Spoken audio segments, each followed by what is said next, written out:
It's time for today's Bible story. We're back in the book of Job.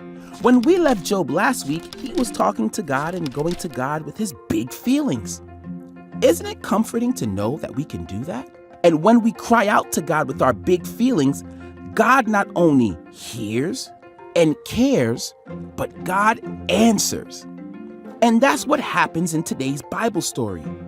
God answers Job's cries, but God doesn't answer them in the way we think God might. Remember, Job was going through a pretty rough time and had a lot of really bad stuff happening to him. Remember, he lost his family and everything he had. Job probably wanted to hear God say, everything is going to be okay. Then take away all the bad stuff in his life. But that's not how God answered Job.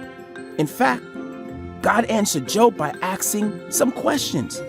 First, God asked Job if he was there when God created the world. But Job wasn't. God asked Job if he can build mountains or control the weather.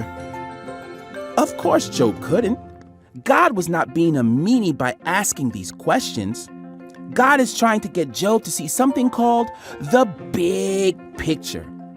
God wanted Job to remember that God was in charge of everything in the world, things Job didn't know anything about.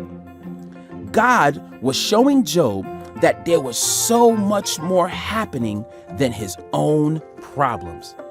What Job was going through was hard, really hard.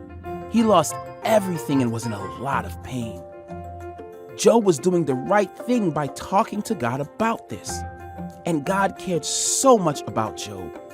But we can't forget that we only see a small piece of a much bigger picture. Because God doesn't. God sees the big picture.